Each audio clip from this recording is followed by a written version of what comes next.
Hi, Nadja. Hi, Renee. How are you today? I'm good. We don't look Can like you we ever repeat what change you clothes. just said before I hit the record button? I said, okay, this video is 9 minutes. That'll only take us 2 hours. So, And sadly, it's true. yeah, it, yeah, it's true. We It's have fine. thoughts. That's what it comes down to. We have thoughts We do. We have thoughts. We have and judgments. absolutely. So, this guy, um, for a split second, I thought he had too many fingers. Oh, like it's AI. Yeah, yeah, exactly. I was like, oh, have we seen this guy before? That's actually what I was just going to ask you if you've seen this guy before. He seems oddly familiar, He but he also seems familiar. But he also has the Travis Kelsey mustache, so maybe that's what's. Oh my God! Last night, my Oh, you neighbor. watched the special. Tell me about Yes, the thing. yes. Well, Taylor and Travis are clearly very much in love, and Great.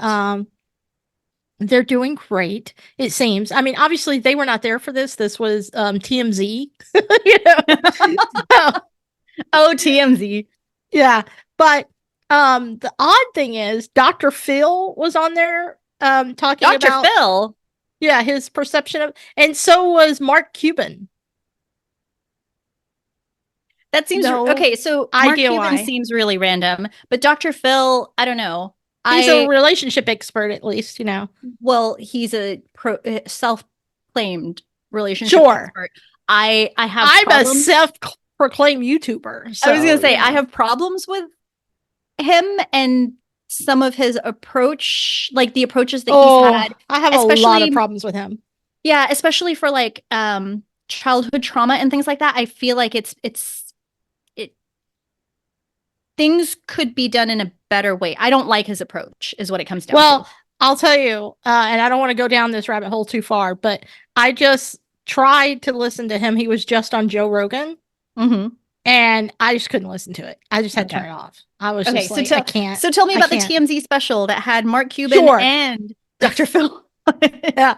So it was like an hour just about everything that we already know about Travis and Taylor and how their relationship formed and what's going on now and like relationship experts came on besides Dr. Phil and self-proclaimed all I'm sure. And talked about, the challenges that they're probably going to have and why their relationship works so well. Oh, that's And interesting.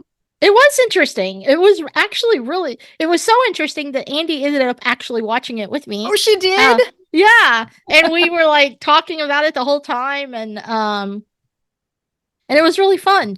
And I think honestly their biggest challenge is going to be, she has the rest of this year that she's on tour all over the Mhm. world. So it's not just US. Right. And he has a lot going on because they have to plan their lives so far in advance that their schedules were set before they started dating. Yeah.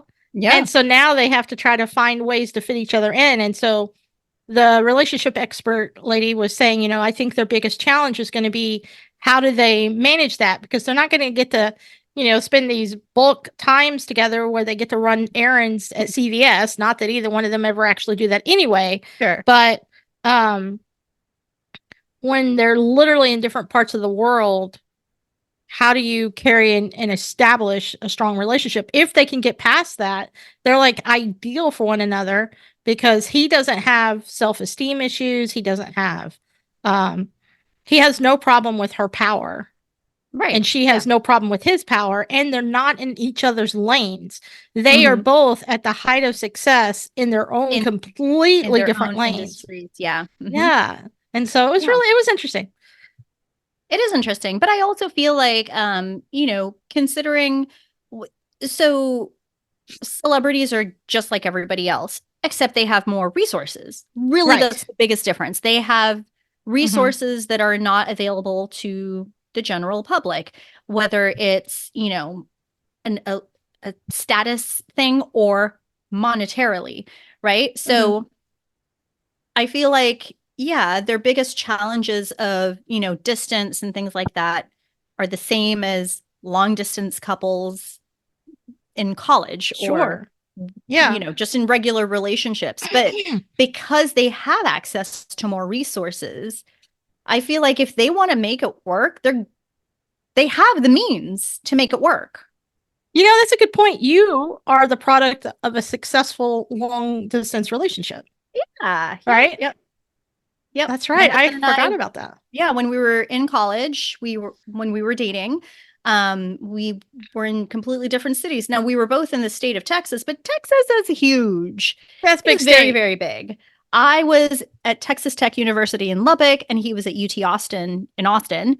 And so Austin to Lubbock is a 6 or 7 hour drive. Which is a big deal for a college student. Absolutely. Because I remember driving home to Houston, because Houston to Lubbock was 9 hours. Oh. And I will admit, back in my college days, I had a lead foot. It was very heavy. Yeah. Yeah. And I drove a zippy little two-door Ford Focus that was a standard. Oh. And Okay. it had the V6 engine, so I was like, or V8. Yeah. I don't know, whichever one is it was the sports one. Right. So you were going fast I was going pretty fast, yeah. in West Texas, which is in not a West good idea. Texas, yes, yes. Not Did a I good tell thing. you about my police escort? No. Okay, that's a story for another time. Okay. All right. We'll make a mental note. Yeah, but By the way, go ahead. Go ahead. Go ahead. well, I was just gonna say, so just the distance thing, like we made it work. It was difficult. There was work required on both our ends, but I feel like it also helps us to become better communicators, because really that's the biggest thing about long distance relationships, right? The communication aspect is difficult if you're not used to or you're not forced to have to figure out how to communicate when you can't see each other. And this was before, video chat was like a big thing. So we're talking like phone calls, even text messages, there was a limit. Yeah. You only had X amount of text messages a month or whatever. So yeah, it was phone calls, text messaging. We IM'd, AIM. Oh, yeah. We IM'd, and we wrote letters to each other. Oh, do you still have them? I do. No. Lance reads some of them and he's like, oh my gosh, what a douchebag. So, what advice, being someone, because you guys have been married for how long now? 14 years. We've been together like 21 years. Okay, you've been together Married. 21 years, married Yeah. 14. What advice would you give to Travis and Tay Tay? Oh, really? It's just keep those communication lines open. Have the hard conversations. They're hard for a reason.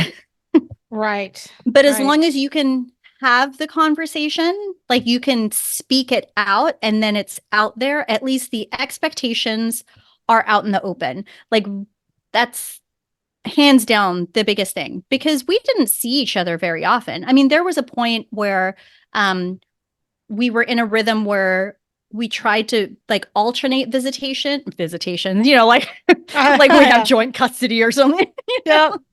You do, but, of your relationship. Right. Yeah. So like he would drive up to Lubbock for one weekend, and then like there would be a weekend off, and then the following weekend I would drive down to Austin.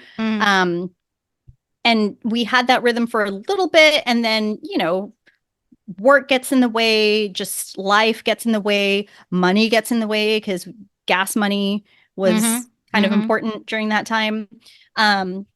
So there were periods of time where we'd go months without seeing each other. And so you didn't just send your jet to get him? I feel like that's my jet. So Yeah. I don't want to share. Right. I got you. Yeah. Okay. I mean, physical proximity plays a huge role in any relationship, right? Because when it comes to communication, nonverbal communication is a big aspect of connection. And and having that missing from the relationship, yeah, you've got to really strengthen your verbal communications in order to make up for it, because yeah, there is always a give and take for communication. And also, we were college students. We were stupid and hormonal and just, yeah, communication. Yeah. Just talk to each other. Even if it's, you're really annoying me right now. And I know it's because I haven't seen you in person for a while. So I know it's not actually what you said or how you said it. It's just, it adds a layer of intensity to negative reactions. Mm-hmm. Now, I'm not saying that's how we spoke to each other. You obviously figured out how to make it work, because here you are. Yeah. Although, and the interesting thing about that, though, I think you guys are just like them, because now in his career, he has, I mean, when's the last time you saw him? 6 days ago? No, just a couple of days, 4 days. Thursday. Thursday was the last time I saw him. Okay. And you'll see him again tonight. Okay. So Thursday, Friday. But he's been, he's had to stay in a hotel because his gig required overnight programming. So instead of him driving home at 3 or 4 o'clock in the morning, it just made more sense for him to stay in a hotel close to the venue. So I haven't laid my eyes on him since Thursday, and I actually haven't spoken to him since Saturday. Yeah. Because our schedules are all flip-flopped. Right. And so, but your beginning, well, that wasn't your beginning. You met in high school. Right? Yeah. Yeah. And then you went to college and you were apart, and then you got married. And now, because of his career, you guys are apart often enough to have an impact. But you know how to handle it, probably because you had the college experience. Yeah. Yeah. I mean, and once again, it doesn't make it easier. It makes it more manageable. Right. But does that manageability become a skill? It does. Yes. Yeah. That's what I'm thinking. So yeah, it's a skill, because you have to keep working at it. Because I'll tell you, on Sunday, I was done. Like Sunday, I was just so frustrated with everything and everyone, because I was tired, like all of the kids' activities, like everything was me. And I know I personally hate when couples say that they were solo parenting, or they were single parents for a weekend or whatever, because I feel like it lessens the actual single parents, like the efforts and the sacrifices of true single parents. So I never want them to feel like I'm playing single parent. And I think you could say that I can relate to how you're feeling right now. I can relate to it. Yeah. Like when I solo parent for, a week at a time or whatever it may be. It's difficult because everything depends on just me. But also, I know in the back of my head that there is an end point. Right. Like in a few days, he'll be home, and then we can hand off, the responsibilities to each other like we've done before. Or something that Lance is amazing at is he'll just pick up. Like if he senses or notices that I'm getting overwhelmed or whatever, I don't need to ask him. Like he can just tell, and then he'll do or say something to be like, why don't you go take a walk? Or why don't you go to the grocery store by yourself? The kids will stay here. Like he will accommodate based on how he knows the space and time or whatever it is that I need in that moment. So kudos to you, Lance. Good job. Yay, Lance. We love you.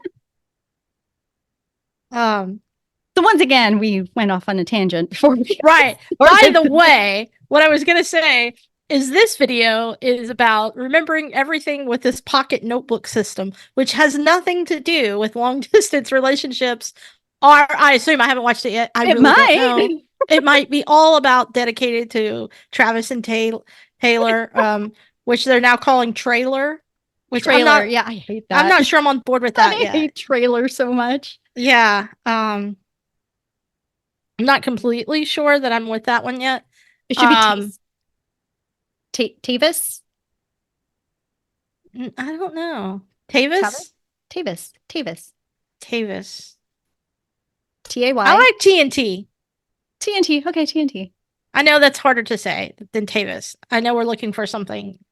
Yeah. If you guys can't tell, we are full supporters of Taylor Swift here. Taylor and Travis. That's correct. Yes.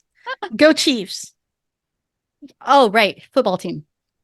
Yeah, I know that now. I know that now. I was like, Chiefs? What does that have to do with any? It's cool. It clicked. We're good. Yeah. We're good. No. I'm learning this. I'm practicing that because that's a new thing for me. I'm a footy now. So nice. All right. So yeah, we're going into this, both of us, completely blind.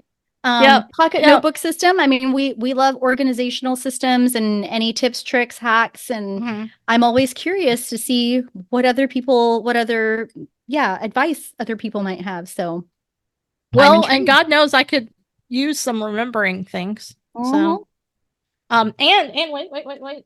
Because I have seen things in the past, not this thing, but about pocket notebooks. I have this little pocket notebook that I carry around with me and never use. So hopefully this will change that. All right. Have you ever wanted a better way to capture your favorite ideas or action items when you're listening to a podcast, reading a book, or even just talking with a friend? This is a constant struggle for me every single day when I'm reading or listening to something and wanting to bookmark my favorite parts. Yeah, I still find myself forgetting about so many of these ideas because I don't have an easy and efficient way to put all of these ideas in a collective space. Fortunately, a Commonplace notebook might just be the answer to this struggle. Hey everyone, my name is Eric. Welcome. Oh, yay! So this is about Commonplace notebooks. I love Commonplace notebooks. I'm very excited. I had no idea.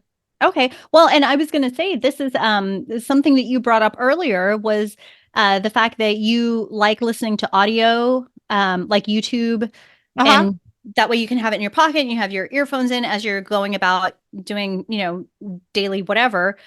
But sometimes you want to make a note of something. So this could be your solution. I still think you need to look into the Alexa. Yeah, I think you're right. Listen, can we also say, no, it's this guy, he seems cool enough, whatever. But his space is not as fun. It's, I don't know. I feel like it's more relatable. Okay, go ahead. Because like it's a regular living room. This is true. I'm not hating on it. Or it looks like a regular living room. For all we know, this is a studio, and that's just the way that he has it set up. Could be. You're right. It's just the last guy. So you got to watch all of our videos to at least a screenshot here and there to understand this. But the last guy had some really cool stuff going on. He had that real pretty plant. I mean, this guy has a plant, but it's very pokey. It's a very pokey plant. Well, and the other guy had a cool lamp that was unusual, and who is this? Eric. Eric's lamp looks like anybody's lamp that you can find at Target. It's okay though, not Eric. that there's anything wrong with that. Let's just clear that up. Like, God, no. I mean, I am hardcore. Target and IKEA are my go-to places. Hey man, I'm pretty sure this entire bedroom is Target. Oh yeah, like see this is IKEA. Yes. See, there you go. This. Oh wait, over here. This is IKEA. What is that? It's all kind of blurry. Oh, these panels. Oh, okay. So it's my room separating apparatus. If anybody watches Friends. Yeah, it's not that this guy's space, there's anything wrong with his space. It's just that the last guy had an over-designed space. Yes. So I'm just commenting on that because it's a big distraction from the topic. I'm going to go back. Because I really do care. I love Commonplace books. I don't have one, but I love hearing people talk about them. Oh, okay. Welcome to the channel if you haven't been here before. Today I'm going to be talking about Commonplace notebooks. Honestly, I was not sure what this meant at first. It sounded cool. A lot of people mentioned it. And all of the people that were mentioning these notebooks were a lot smarter than I was. So I figured it'd be worth a shot to check them out.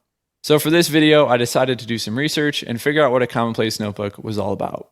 A really quick search brought some interesting details about the history of Commonplace notebooks and how they've been used by people like presidents, scientists, philosophers, farmers, and everyone in between.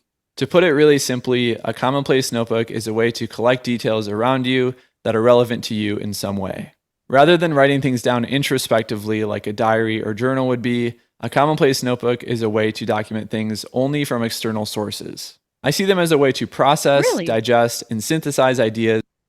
Yeah, that's really interesting. So I mean, I'm sure he'll explain it. But just from what he described, I can't wrap my head around writing something down from an external point of view. Is that what he was saying? Like, instead of a journal, which is very introspective. Your feelings. Yeah. Yeah. So I think what it is, let's speculate instead of watch the video. That'll be better. Oh, we do this a lot where we'll be like, let's see if we can figure out. And then the next 5 seconds are explaining. Yeah. So I think what he's saying is, like in this video, whatever we learn from this video, we should write down in a notebook. Okay, but so it's making references. Okay. So factual references, or because if I was to write something down right now based on what we've watched so far, what would you say? I would say something like, I know that within 10 seconds of the video, I noticed that the logo on his shirt made me keep thinking that there was a hole in his shirt. So I was getting distracted by it. I don't think that's what he wanted you to take away here. No, I know, but that's what I would write down, as a little doodle note. But then I would add, he brought up the introspective versus whatever. I can't even comment. I don't know, but I'm loving this. Keep going, please. Yeah. Mm-hmm. Go. I don't know what he said either. Okay, so now we've both speculated. That can then be shared from your own perspective. And ironically enough, a synthesizer or an educational creator, kind of like the stuff that I create, is simply just an outward expression of a Commonplace notebook. As creators or synthesizers, Did we miss something? Probably because we were too busy contemplating, speculating. What is a synthesizer? I don't know. All right. To me, that's something related to music. Consuming content in a conscious way via books, podcasts, videos, and content. And then you just regurgitate that information from your own perspective. Because this is exactly what a Commonplace notebook can allow you to do. They allow you to document and collect any ideas in a singular place that you can refer back to at any time. If you hear something you want to remember, write it in the notebook. If you hear a song lyric, quote, or resource you want to use, write it down. If you hear of a name, idea, or method for doing something, write it down. Eventually, this Commonplace notebook becomes a collection and gallery of your favorite bookmarks and underlinings. It really doesn't matter where all of these things were sourced, it all comes together in a collective space to create something new. Influential people such as Thomas Jefferson, Napoleon, and Mark Twain all kept Commonplace books to document the wisdom in their surroundings. This is not a new idea. To document the wisdom in their surroundings. That's interesting. Mm-hmm. I think that was something that would go in. I just realized the reason I don't do any of this. I'm just lazy. Well, I'm just lazy. That sounds like a lot of work to have to write that down. It does sound like a lot of work. Well, I don't know. I'm having a hard time. My first thought is well, then it's just a disorganized jumble of random thoughts. That's what this notebook is? I think so. Yeah. Okay. See, I don't know how I feel about that. I would end up having to flag my notebook, and then, my notebook would turn into a thing just full of sticky flags. So one thing that will always be debated in this category is if you should be using pen and paper or a digital way to take these notes. There are dozens of apps that make this a lot easier to type a quick note on your phone or laptop, or to even use a voice memo so that you can remember something for later. Often I find myself personally recording notes in this way just because it's so easy and quick to do. Plus, when you're using a digital format, your ideas can be sorted, organized, and moved around quickly. However, for a true commonplace notebook, I believe that pen and paper are a necessary attribute. These quick notes are simply meant to just be recorded so that they can be tended to at a later date. And for this reason alone, Tended to at a later date. Okay. So you don't just write them down and forget about them forever. Right. Okay. I have more questions, but I feel like I need to understand or hear a little bit more of his explanations to understand better. Like, Okay. maybe he'll here we go. answer my question.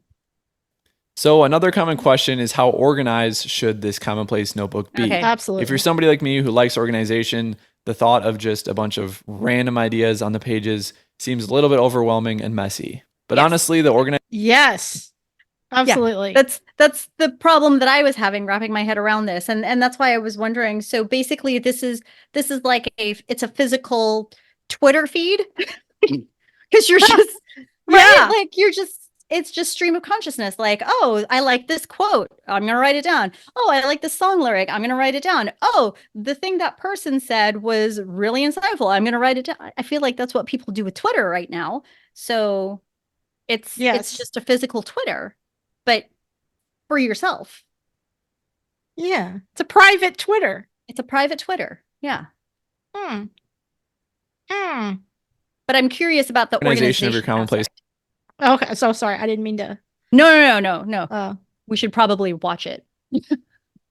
This also leads to the question of what should I do with these ideas once they're written in the notebook? Again, another common question that I get is if I transfer these ideas from this commonplace notebook into another place, whether it's another notebook or somewhere digital online.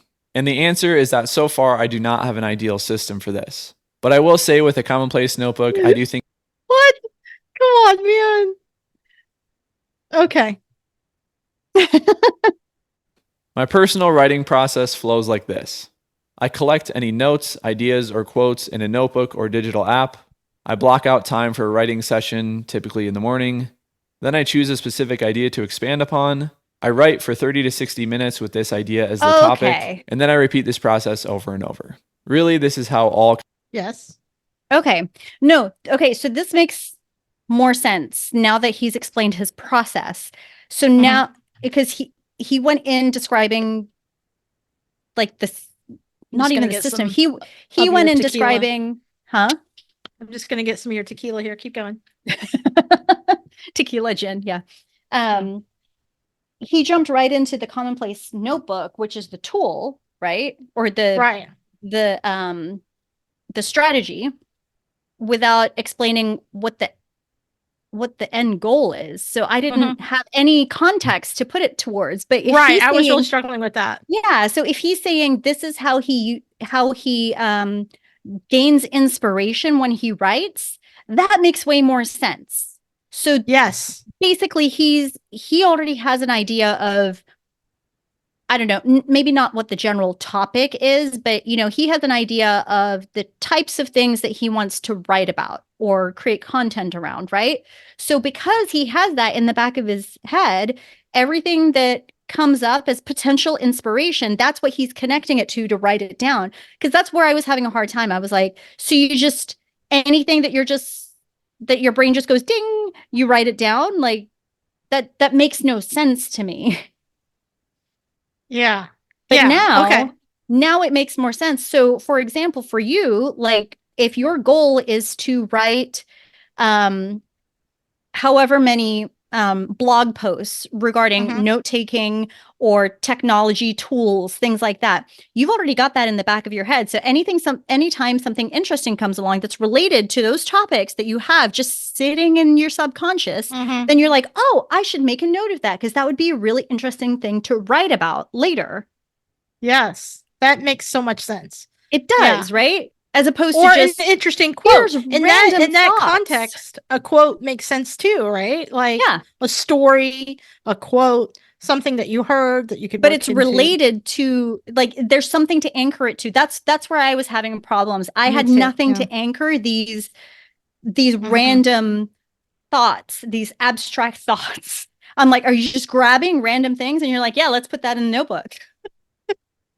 I like cheese. Right. I Yeah, need new exactly. socks. Yeah. His That dog is shirt white. is distracting. Yeah.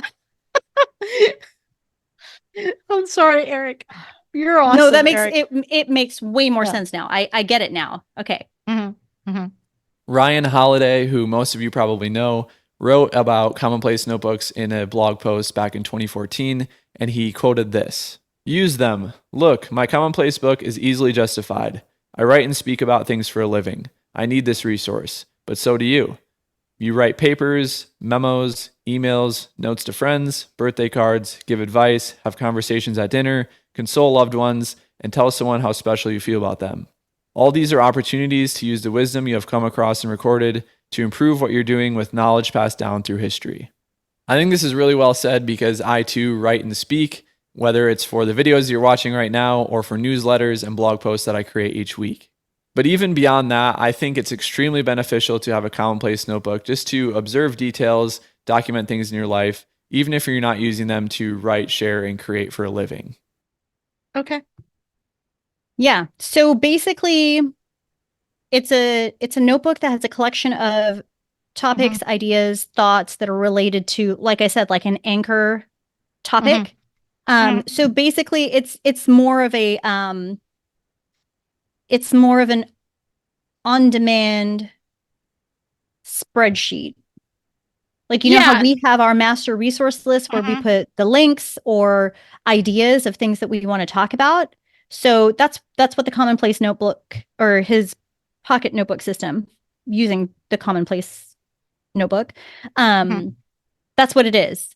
So he can flip through it and then remember, oh, yeah, that was a quote, that this is what I was thinking about, or whatever. Ours is just more organized because it's on a spreadsheet and it's color coded. Yes, with drop downs. With drop downs and then ID That's numbers right. for every video. It's very common to have one of these. Yes. Yeah. Okay, great. That was interesting. So this was a 9-minute long video, and you were right. We're halfway through your guess of 2 hours to talk about it. Yeah. But I swear, like, for the first like 6 minutes, I was like, I'm so lost. I don't know the point of this. I don't get it. It doesn't make sense to me. But please tell me more so I'm not as confused. Yeah, I feel like one thing he could do, because I guess we're going to critique it now, is tell us what he's going to tell us up front. Yeah. Here's what you're going to get from this. Now let me tell you all the things. Well, that's a good note for us, because we have just today, we have learned we need to introduce ourselves, because we haven't been doing that. So people show up and they're like, who are these crazy people? So we, at the beginning of the video, we should be introducing ourselves, and then we should be introducing whatever topic potentially we're going to be talking about. Well, that's hard because the intended topic. We should say up front, this is the intended topic, but if you know us, we're going to squirrel. Yeah, absolutely. Yeah. Okay. So, well, I think we can end it here. Sure. Okay. Yeah, because I have nothing else. I mean, I said everything that I wanted to say during it. So yeah, I got nothing. Good job, Eric, though. Yeah, thank you, Eric. Thank you. I appreciate you. Yes. Bye.